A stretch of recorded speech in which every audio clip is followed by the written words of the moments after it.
Assalamualaikum dan salam sejahtera. Anda sedang menonton Sekilas Fakta 25 Jun 2020 bersama saya Syazwana Ami.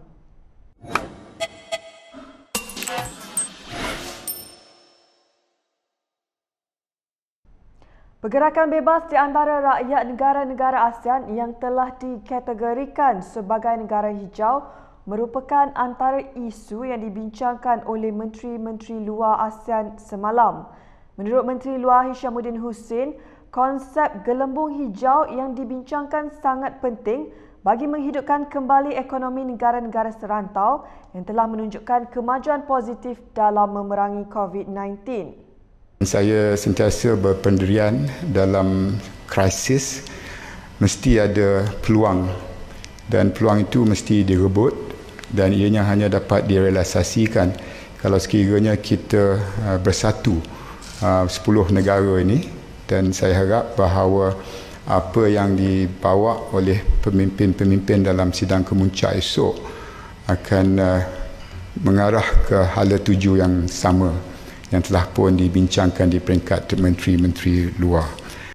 Sidang kemuncak ASEAN ke-36 esok buat julung kalinya diadakan secara maya apabila pemimpin-pemimpin ASEAN bersidang melalui persidangan video bagi membincangkan isu-isu serantau dan pasca COVID-19. Menteri di Jabatan Perdana Menteri Mustafa Mohamad menyatakan bahawa kerajaan sebenarnya sudah bersedia untuk membawa rancangan Malaysia ke-12 ke Parlimen Ogos ini. Dalam satu sesi bersama Bank Dunia hari ini, beliau berkata, namun akibat penularan wabak COVID-19 yang melanda negara ini, pembentangan tersebut terpaksa ditangguhkan. So the economic landscape has changed. There's been disruption in some sectors. The tourism sector, for example, has been the worst affected. And any plan, whatever plan you have, has got to be synchronized with current developments. And it doesn't make sense to have a plan when it is out of sync with what's happening around you. So that's a major reason why we decided to postpone the plan. Because a number of things are quite fluid, things have become more and more unpredictable, and it is for that reason that we have decided to re-engage with ministries and some stakeholders. Timbalan Presiden UMNO Muhammad Hassan menggesa Perdana Menteri Muhyiddin Yassin supaya mengikuti jejak Singapura membubarkan Parlimen bagi memberi laluan kepada pilihan raya umum ke-15. Beliau berkata langkah itu perlu bagi mengembalikan kestabilan politik negara supaya kerajaan yang dibentuk kelak akan mendapat mandat yang baik dan diyakini. Dalam satu kenyataannya di Facebook, Muhammad Hassan yang juga bekas Menteri Besar Negeri Sembilan berkata Muhyiddin harus membubarkan Parlimen tanpa berlengah. Selasa lalu, Perdana Menteri Singapura Lee Hsien Loong menasihatkan Presiden Republik itu, Halimah Yacob, supaya membubarkan Parlimen. Ini berikutan keputusan beliau untuk mengadakan PRU selepas mendapati keadaan di negara itu sudah stabil untuk berbuat demikian walaupun masih memerangi wabak COVID-19. Kata Muhammad lagi, Malaysia tidak pernah berada dalam kedudukan politik yang sangat tidak stabil seperti hari ini sejak negara mencapai kemerdekaan. Katanya lagi, negara tidak boleh terus-menerus diheret dengan ketidaktentuan serta kemungkinan pertukaran kerajaan selang beberapa bulan dan ia adalah sesuatu yang tidak sihat. UMNO dan Barisan Nasional sebelum ini menyatakan kesediaan mereka untuk menghadapi PRU ke-15 selepas kedudukan Kerajaan Perikatan Nasional cuba digugat Pakatan Harapan. Setiausaha Agung UMNO Ahmad Maslan mengimbas kembali apa yang disifatkannya satu kezaliman ketika pemerintahan Kerajaan Pakatan Harapan di bawah pimpinan Dr. Mahathir Mohamad.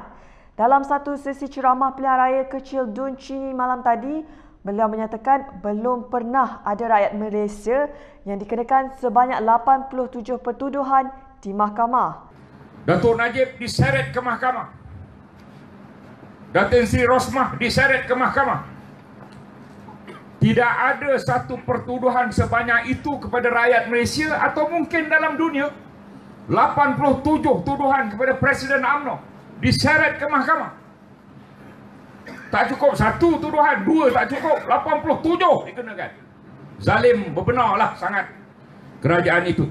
Siapa kepala zalimnya? Dr. Mahathir Mohamad yang maha zalim itu. Ahli Parlimen Pontian itu turut menghadapi dua pertuduhan iaitu gagal mengisytiharkan RM2 juta yang diterima daripada Najib pada 2013 kepada LHDN dan memberi pernyataan palsu kepada SPRM tahun lalu.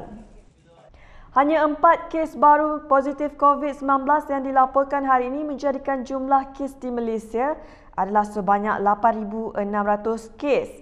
Menurut Ketua Pengarah Kesihatan Dr. Nur Hisham Abdullah, daripada 4 kes baru yang dilaporkan, 3 kes adalah kes import, manakala satu lagi kes melibatkan penularan dalam negara. Dr. Nur Hisham dalam kenyataannya juga memaklumkan terdapat 40 kes yang telah pulih dan dibenarkan discharge pada hari ini. Justru jumlah kumulatif kes yang telah pulih sepenuhnya dari COVID-19 dan telah discharge daripada ward adalah sebanyak 8,271 kes atau 96.2% daripada jumlah keseluruhan kes. Tiada pertambahan kes kematian berkaitan COVID-19 dilaporkan pada hari ini dan kes kematian kekal sebanyak 121 kes. Hari ini merupakan hari ke-11 tiada kematian akibat COVID-19 dilaporkan di Malaysia. Kali terakhir kes kematian dilaporkan adalah pada 14 Jun lalu. Tindakan wanita bernama Nurul Ain yang menyelamatkan anjing jalanan yang hilang sepasang kakinya menyentuh hati pelawak terkenal Harith Iskandar.